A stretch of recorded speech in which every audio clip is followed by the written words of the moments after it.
Elle était juste...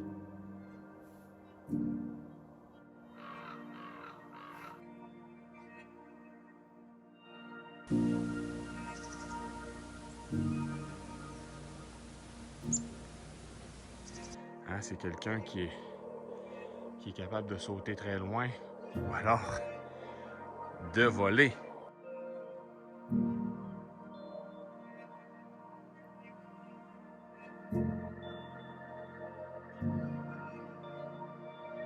Ouais. Ah, ça, c'est le fun. On voit les 5 doigts, pattes un peu comme un petit ours.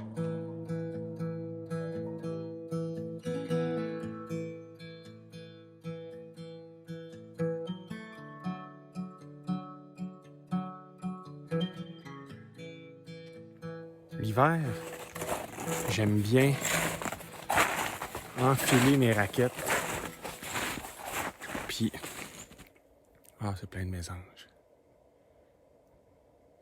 Puis me déplacer en forêt pour... bon, j'ai toujours une caméra à la main, hein, 70-200. J'aime bien ça comme focale quand on se déplace comme ça au hasard. Mais c'est ça, j'ai pas vraiment un objectif photo aujourd'hui en me déplaçant. C'est plutôt qu'on va faire du pistage, on va faire du repérage. On va voir qui se cache sur notre territoire, dans la forêt où on pratique la photo. C'est toujours une bonne idée de faire ça pour être capable par la suite d'élaborer des stratégies photo. Et l'hiver, pour le pistage, c'est vraiment génial parce que les traces sont beaucoup plus visibles que l'été. Alors, tous les petits animaux, même les tout petits rongeurs vont être capables de laisser des traces dans la neige fine, la nouvelle neige. Puis ça nous permet d'en savoir vraiment beaucoup sur qui est présent sur le territoire. Aujourd'hui, c'est une belle occasion pour le faire parce qu'il a neigé il y a 2 jours à peu près. Alors la neige, bon, là, elle commence à se cristalliser parce qu'on est au printemps et puis ça commence à fondre. Alors il y a comme un petit peu de glace là, sur le dessus. Pour les plus petits animaux, là, comme les souris, les campagnols, les musaraignes, ça va être plus difficile de voir les traces. Mais on va être capable de voir les traces facilement, comme celle-ci. Hein? Là, on est sur du lièvre d'Amérique. Et là, on voit ce qui mange. Bon, les cacas ne mentent pas. Les lièvres apprécient particulièrement de brouter l'écorce des arbres. Mais là, ça, c'est quoi, ça? Hein? On a une autre trace ici. Est-ce qu'on est encore dans du lièvre? Difficile de voir au fond. C'est un animal qui courait. Ouais, c'est un lièvre. Ça, c'est plus près. On voit la différence. L'animal s'est enfoncé. Et on voit que ça, c'était vraisemblablement cette nuit.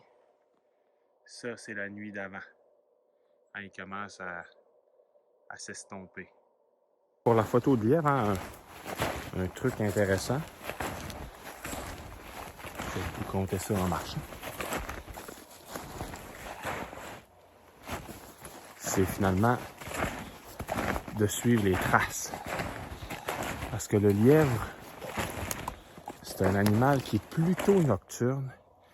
Dans le jour, là, il va avoir plutôt tendance à se dissimuler sous des branches, sous des arbres, et puis il va dormir là. Il va se reposer là en prévision de la nuit. On voit bien les traces. Il faut savoir de quel côté il va. Le lièvre, la façon dont il marche, il met ses pattes d'en arrière en avant. Il y a les plus grosses pattes sont en arrière. Ici, c'est les 2 grosses pattes d'en arrière. Les 2 pattes d'en avant. Alors, le lièvre se dirige dans cette direction-là. Alors, on n'aurait qu'à suivre ça pour essayer de trouver au pied des arbres, en dessous des branches, un endroit, l'abri de ce lièvre-là pour le photographier. Évidemment, c'est beaucoup plus facile de suivre les traces d'un lièvre l'hiver que l'été. L'été, essayez donc il va marcher sur la mousse puis tout ça. Ça va être très compliqué. Alors, dans ce cas-là, l'été, ce qu'il faut faire, c'est vraiment chercher les sentiers dominants. Les endroits où les lièvres, ils passent vraiment souvent. Puis, dans un cas comme ça, moi, ce que je fais, c'est que j'installe un piège photo parce que c'est pas l'abri. C'est sûr que c'est plus difficile. En tout cas, moi, j'ai plus de difficultés à trouver des abris avec les sentiers dominants d'été que de trouver des abris l'hiver en suivant les pistes des lièvres. Alors, on va continuer un peu, puis on va essayer de voir s'il n'y a pas un autre habitant de la forêt qui lui laissera sa trace.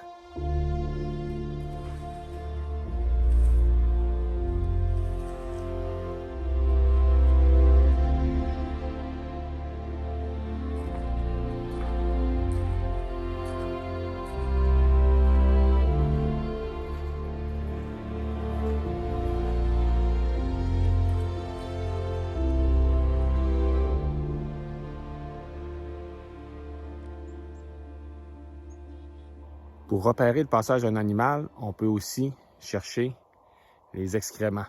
Les excréments des animaux sont ultra caractéristiques. C'est facile de savoir qui les a fait. Alors, le lièvre, très simple, c'est des petites boules de rien du tout. Alors voilà, le lièvre était assis et un petit caca. Il y en a un autre ici.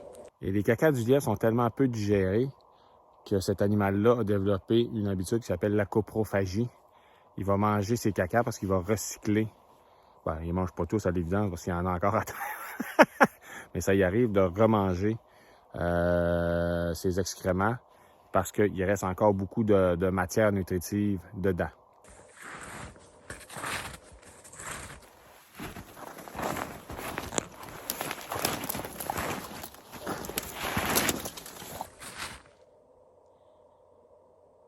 Bon, je viens de trouver d'autres traces.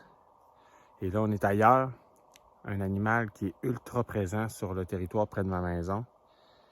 Et là, on n'est plus dans le mammifère. On est dans l'oiseau. Je vais essayer de vous montrer ça. Là, sont un peu vieilles. Ici, on voit quand même bien. Alors, on voit que l'empattement est très court. C'est ça ici. C'est aussi une façon de savoir qui est l'auteur des traces et de vérifier l'empattement, particulièrement renard, coyote, loup, des pistes qui se ressemblent. L'empattement va nous aider. Là, ici, on voit deux orteils, une orteil au milieu, deux orteils, une orteil au milieu.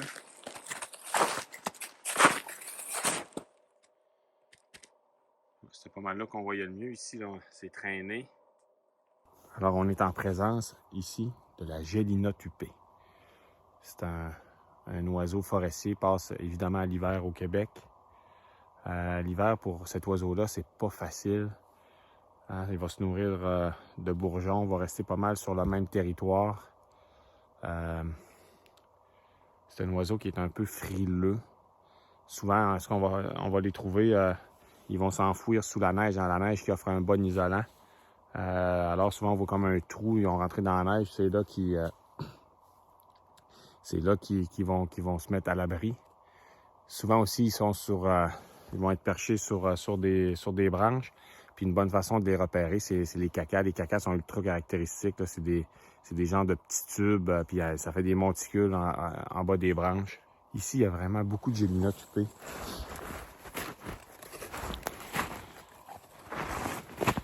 J'en vois, ils sont tout juste en arrière de la maison, ils sont dans la cour. En fait, je suis déjà arrivé une fois en auto, et puis il y avait 3 Gélina tupée sur ma galerie. C'est quelqu'un qui est capable de sauter très loin, ou alors de voler. Alors, on est encore ici en présence d'une Gélina tupée. Et on voit bien, hein, elle a sauté. Regardez ici. Je sais pas si on va voir comme il faut que c'est là, mais on voit les traces des plumes de l'aile. Puis juste en haut, il y a des traces. Ici, des vieilles traces des lièvres d'Amérique.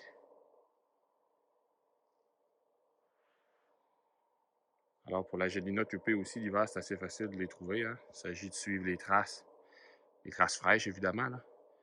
Puis, on finit par tomber dessus. On la voit bien ici, là, hein, la patte avec les 3 orteils. La Gélina tupée, elle a ça fait comme des raquettes un peu. Alors, elle est venue probablement manger. Elle a l'air d'avoir monté dans cet arbre-là. Elle doit chercher des bourgeons. Hein, c'est bien pisté ici. Il y a des petits bourgeons ici dans ces arbres-là, dans les zones. On voit bien les orteils, les 3 orteils. On va rentrer dans la plantation. Ça, c'est un endroit qui a été bûché il y a quelques années maintenant, là, quelques décennies, pour être plus précis. Et il y a souvent, à cet endroit-là, des traces de canidés. Renard coyote, essentiellement. Bon, pour ne pas dire exclusivement. Parce qu'ici, on est au sud du Saint-Laurent et le loup a été exterminé, il n'y en a plus. Ce serait une bonne idée d'ailleurs de le ramener. Mais bon, hein, là, je ne fais pas de l'éditorial ce matin en forêt. Je vais plutôt... c'est plus de la contemplation. Alors, on rentre dans la plantation, puis on va essayer de voir si nos amis renards et coyotes sont passés. Ah, là, on les voit bien. Les traces de gélinottes. Elles sont quand même assez fraîches, finalement.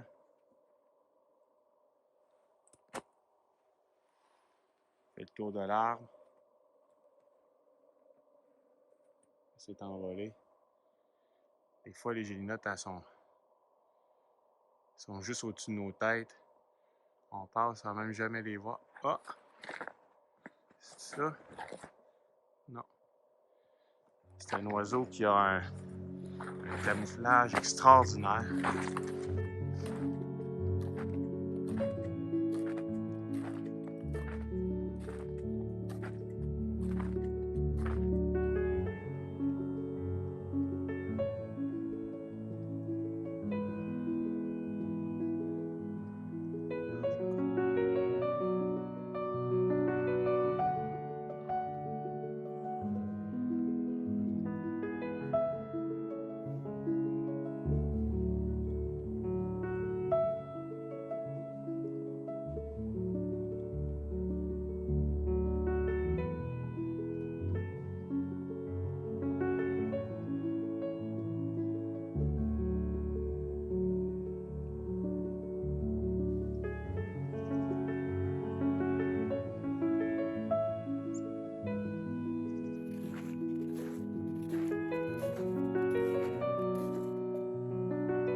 Beaucoup de canidés qui passent ici, hein? Le canidé, là, c'est des vieilles pistes, là. Avec l'empattement d'à peu près 45-60 cm. On est vraisemblablement dans le coyote. Il passe à travers la plantation parce que hein, c'est plus facile de marcher ici que dans le bois sale, là, quand il y a plein de branches. Alors ici, c'est une économie d'énergie pour ces animaux-là, ces prédateurs-là. Ils vont se déplacer d'un lot de la forêt de ce côté-là, puis ils vont aller de l'autre côté pour chasser. De l'autre côté, c'est plein de lièvres, c'est plein de perdrix. Il y a beaucoup d'écureuils. Bref, beaucoup de... Puis un renard, coyote, on le suspecte pas tout le temps, mais ça mange énormément de souris. Ils sont enfouis dans la neige, alors pour eux, c'est c'est un super bon endroit de ce côté-là de la forêt. Puis il circule ici pour la traverser. Fait que moi, ça me permet de voir les traces. Mais là, ça, c'est vieux. Là. Ça, c'est... ça fait quand même quoi? Ça fait 3-4 jours. Ici, il a neigé une fois. Ça fait que quand je suis arrivé, ça doit faire... C'est des traces qui ont au moins 2-3 jours. Là. 4 jours peut-être même. Alors, on continue. On va essayer d'en trouver des plus fraîches. Oh, là, je viens de trouver une super belle piste de canidés. Vraisemblablement un renard avec la grosseur de la patte.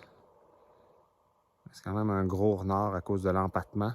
Ça, c'est quand même difficile, là, hein, un gros renard, un petit coyote. Pas toujours évident de faire la distinction. Mais là, la piste est quand même récente. Là. Je dirais que ça date de ce matin, ça là. On voit presque les orteils. On sent les griffes. Hein. Contrairement aux félins, les canidés n'ont pas des griffes rétractables. Alors, quand ils laissent des traces, on est capable de voir les griffes. C'est particulièrement vrai l'été. Alors, on voit que c'est vraiment petit. Là. Hein, c'est une petite piste. Moi, j'ai l'impression que c'est un renard. L'été, on les voit souvent super bien, les griffes dans la vase. Dans la neige, c'est plus difficile parce que la neige, quand ça se met à fondre, de l'empattement, encore une fois, longueur d'un bras, peut-être 45-60 cm. Puis c'est ça, bon, la neige, quand ça se met à fondre, on perd un peu les détails des traces. Et ça, on est sûr que c'est du canidé. Ligne droite, on sent les griffes ici. C'est pas un lynx roux. Ici, on a du lynx roux. C'est vraiment un renard. Ou un petit coyote. Mais on peut miser à 95% sur un renard. Et ici, on a le renard roux. Bon, là, je viens de trouver un morceau de neige qui est gelé. Et le renard a passé sur ce banc de neige-là. Puis là, ça va me permettre de bien vous montrer ce que je voulais dire tantôt avec les griffes chez les canidés qui sont présentes. Parce qu'on les voit super bien dans la neige. Là.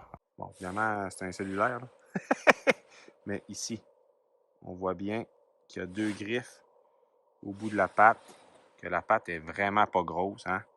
Ça, c'est un renard assurément. Là, on le voit bien. Je vais vous montrer sur le dessus peut-être. Ah, les deux griffes ici, là, on les voit.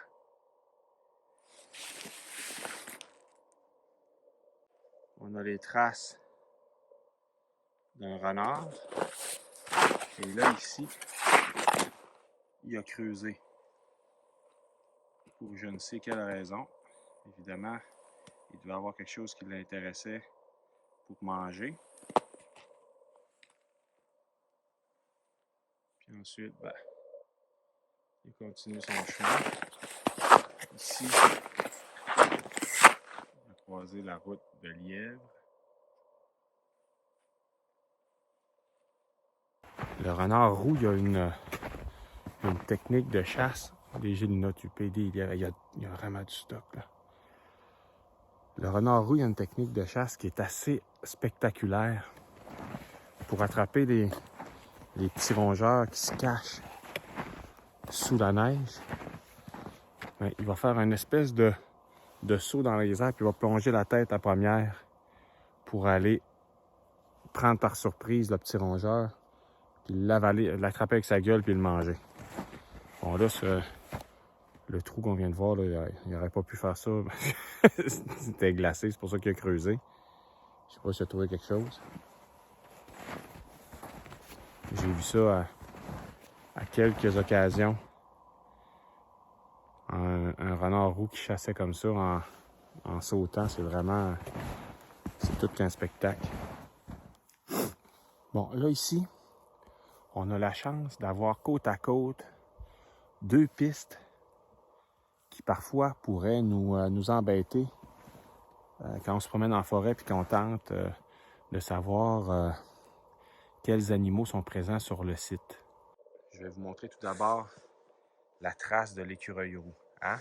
À peu près beaucoup plus large. On voit qu'il saute les 4 pattes ensemble, comme ça, puis qui est assez compact quand il saute. Hein? C'est à peu près l'équivalent d'une main. Tandis qu'à côté, on a la trace d'une hermine. Et là, on voit que... Oh, attends un pic. C'est beaucoup plus étroit comme piste. Alors, on voit la différence entre les deux. L'hermine, beaucoup plus étroit que l'écureuil roux. Mais on voit que les sauts, la longueur des sauts, ça se ressemble pareil. Hein? Puis c'est tout le corps qui saute comme ça. Alors, ça peut vraiment nous mêler. Là. Mais là, les avoir les deux à côté, on voit bien qu'il y a une bonne différence entre les deux. Là. Et souvent, en plus, l'hermine, elle a tendance à entrer sous la neige. Comme ici, là, on voit qu'elle rentre, puis elle ne saute plus. Parce que l'alimentation de l'hermine, évidemment, c'est très, très différent de l'écureuil roux. L'écureuil roux, on a tous en tête, j'imagine, ce que mange un écureuil dans la vie. Là. Ça va être plus des graines, des bourgeons, l'hiver en tout cas. Là. Tandis que l'hermine, elle va rentrer sous la neige parce qu'il y a tout un petit monde qui se crée entre le sol gelé et puis la neige. Il y a comme un espace. Et là, c'est là qu'on va trouver les musaraignes, les campagnols, les souris. Alors, l'hermine, elle, c'est principalement de ça qu'elle s'alimente. Alors, c'est pour ça qu'elle va souvent plonger dans la neige pour aller essayer de trouver ses proies.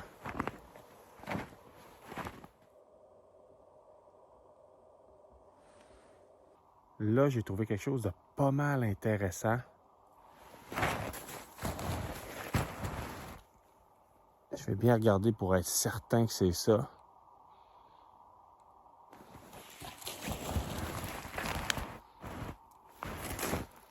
Ouais. Ah, ça, c'est le fun.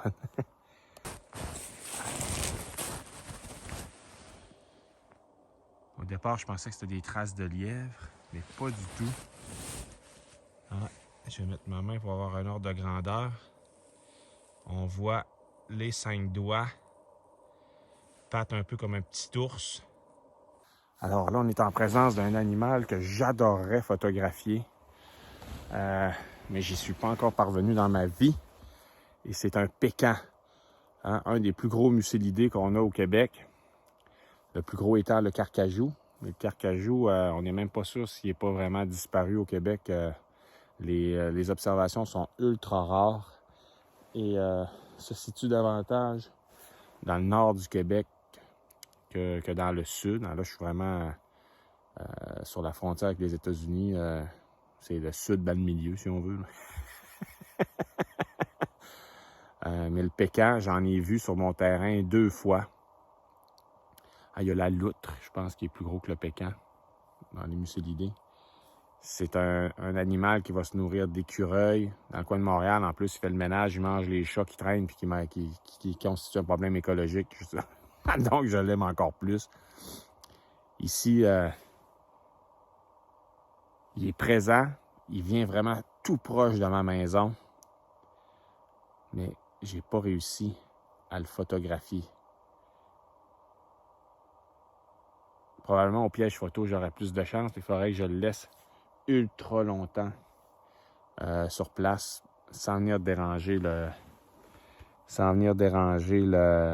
site pour avoir espoir d'obtenir des images de cet animal furtif, mais combien magnifique.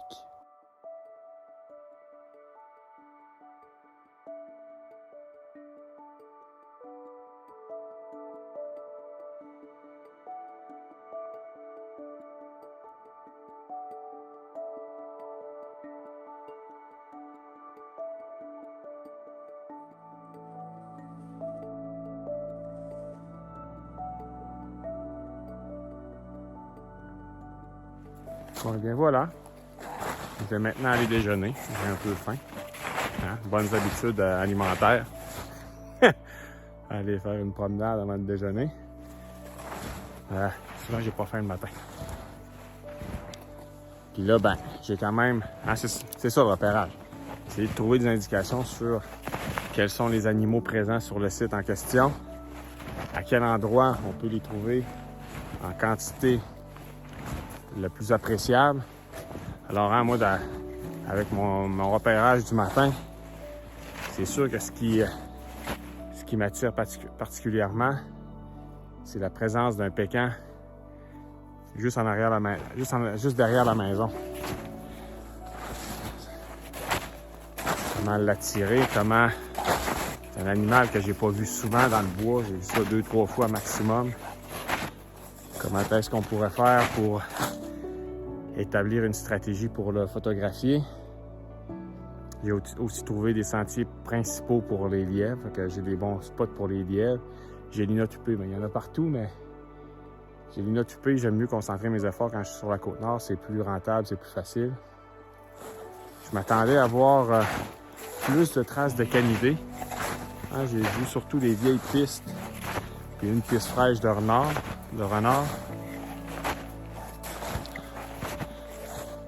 Alors je pense que je vais continuer de me concentrer sur les lièvres pour la suite du séjour.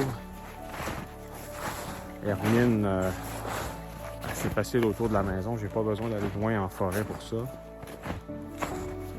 Alors voilà, c'était mon petit repérage du matin. Restez à l'affût, on devrait avoir d'autres vidéos et d'autres photos de ces animaux extraordinaires de ce Québec. Magnifique. Merci, à la prochaine.